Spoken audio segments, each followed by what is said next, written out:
बिस्मिल्लाहिर्रहमानिर्रहीम। अस्सलाम वालेकुम। खुश रहें, आबाद रहें, जहाँ भी रहें हैप्पी रहें और हेल्दी रहें। तो मैं हूँ फ़ायज़ा और वेलकम करती हूँ आपको चटपटे पकवान में। चटपटे पकवान में आज टी टाइम स्नैक्स के लिए ये खूबसूरत से फ्लावर मैंने क्रिएट किए हैं। हल्की फुल्की भूख हो या फिर शाम की चाय, ये रेसिपी बहुत ही ज़बरदस्त है। देखिए कैसे एक एक लेयर इसकी अलहदा हो रही है और माशाल्लाह से बहुत ही क्रिस्पी है। अगर आप कुछ नया और डिफरेंट ट्राई करना चाहते हैं तो ये रेसिपी आप लोगों के लिए है। रेसिपी एंड तक देखिएगा, इंशाल्लाह ये निहायत ही मज़ेदार और आसान है। तो चलें जल्दी से स्टार्ट कर लेते हैं। तो मैंने ले लिया है यहाँ पर एक बाउल और उसमें शामिल करूँगी 1.5 कप के बराबर मैदा। आप घर का कोई भी कप सेट कर सकते हैं, कोई इशू नहीं है। मैदे में शामिल करूँगी मैं तकरीबन हाफ़ टी स्पून नमक और इसके अलावा चिली फ्लेक्स का इस्तेमाल करेंगे हाफ़ टी स्पून ही इसमें डालूँगी मैं अजवाइन। अजवाइन का टेस्ट अगर आप लोगों को अच्छा नहीं लगता तो ज़ीरा या फिर कलौंजी भी इस्तेमाल की जा सकती है। 2 टेबलस्पून भर के इसमें डालूँगी मैं ऑयल के और इसमें 1 अंडे का भी इस्तेमाल करेंगे। इसके अलावा इन स्नैक्स को मज़ीद क्रिस्पी बनाने के लिए मैं इसमें शामिल करूँगी 2 चुटकी के बराबर मेरे पास है बेकिंग पाउडर। सिर्फ 2 चुटकी ही आप लोगों ने डालना है बस जी। अब इन चीज़ों को पहले स्पैचुला की मदद से सारा इकट्ठा कर लें। क्योंकि मैंने इसमें डाला है ऑयल, इसके अलावा अंडा, तो हम पहले सब चीज़ों को मिक्स करेंगे और इसकी कंसिस्टेंसी को चेक करेंगे कि हमें कितने पानी की ज़रूरत है। अब 2-2 टेबल स्पून करके पानी शामिल करें और इस आटे को इकट्ठा कर लें। तो जब आटा इकट्ठा हो जाएगा तब हम इसकी बुक्की लगाएंगे। 3 से 4 मिनट के लिए आपने मैदे को इसी तरीके से गूंद लेना है क्योंकि हमने इसे मज़ीद चिकना और स्मूथ करना है।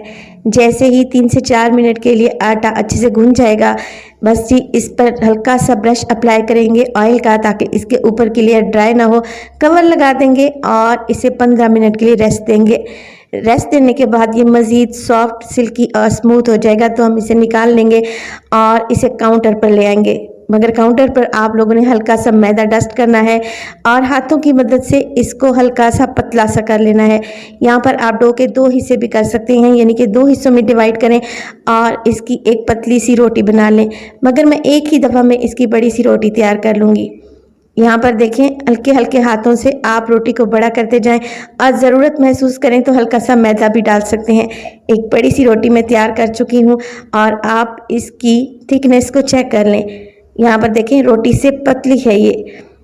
बस अब हमने क्या करना है, एक छुरी की मदद से इसको किनारों से अलहदा कर लेंगे एक्स्ट्रा डो और इसका एक स्क्वायर पीस निकाल लेंगे। जो एक्स्ट्रा डो किनारों से बच रही है उसका दोबारा से पेड़ा बनाएंगे और दोबारा से रोटी बेल लेंगे। उस डो को आप लोगों ने ज़ाया नहीं करना। एक स्क्वायर पीस निकल आया है। अब मैं क्या करूँगी, 1-1 इंच के फासले से इस तरीके से पट्टियाँ काट लूँगी। तो निशान मैंने पहले ही लगा के रखे हुए थे ताकि हमें इजी रहे। बस आपने कोशिश करनी है एक जैसी पट्टियाँ काटनी है। सारी पट्टियाँ काट लेने के बाद मैं इसके बेहतरीन से फ्लावर्स बनाऊंगी। तो यहाँ पर एक एक पट्टी उठाएंगे और हाथों की मदद से हल्का सा इसको लंबा खींचेंगे ताकि ये हल्की सी मज़ीद पतली हो जाए। अब बनाएंगे खूबसूरत से ये फ्लावर्स बनाने के लिए मैंने यहाँ पर एक कांटा ले लिया है, हर घर में मौजूद होता है। पट्टी की एक साइड से इस तरीके से हम मोटिव क्रिएट करेंगे। कांटे को हल्का सा प्रेस करेंगे तो इजीली ये डिज़ाइनिंग आ जाएगी। तमाम पट्टी पर इसी तरीके से एक ही साइड से डिज़ाइनिंग बना लेने के बाद मैं यहाँ पर गुलाब की पत्तियाँ बनाने लगी हूँ। तो देखें, एक चुटकी की मदद से, पिंच की मदद से हल्का सा डो को प्रेस करेंगे 1-1 इंच के फासले से, तो ये खूबसूरत सी पत्तियाँ क्रिएट होती जाएंगी। अब डो को एक सिरे से फोल्ड करना शुरू करें और निहायत ही हल्के हाथों से फोल्डिंग करते रहें यहाँ तक एंड तक आप पहुँच जाएं। एंड वाले सिरे पर हल्का सा पानी अप्लाई करेंगे और इस फ्लावर को आपस में जोड़ लेंगे। अब यहाँ पर ये फूल थोड़ा सा छोटा मुझे लग रहा है, मैं एक और पट्टी का इस्तेमाल करूँगी और सेम उसी तरीके से इस पर भी मोटिव बनाऊँगी और इसकी पट्टियाँ क्रिएट करूँगी। बहुत ही आसान से ये स्नैक्स हैं और यकीन करें जब आप इन्हें बनाएंगे तो ज़रूर इंजॉय करेंगे। यहाँ पर देखें, एक और पट्टी को मैं इसी तरीके से क्रिएट कर रही हूँ ताकि आप लोगों के लिए इजी रहे, ताकि आप लोगों को अच्छे तरीके से समझ में आ सके। अब जहाँ से हमने एजेस छोड़े थे, यानी कि पट्टी को चिपकाया था पानी की मदद से, वहीं से स्टार्ट लेंगे और दूसरी पट्टी को भी इसी तरीके से फोल्ड करते रहेंगे। जब एंड का सिरा आ जाएगा इस पर भी हल्का सा पानी अप्लाई करें और इसको आपस में जोड़ दें।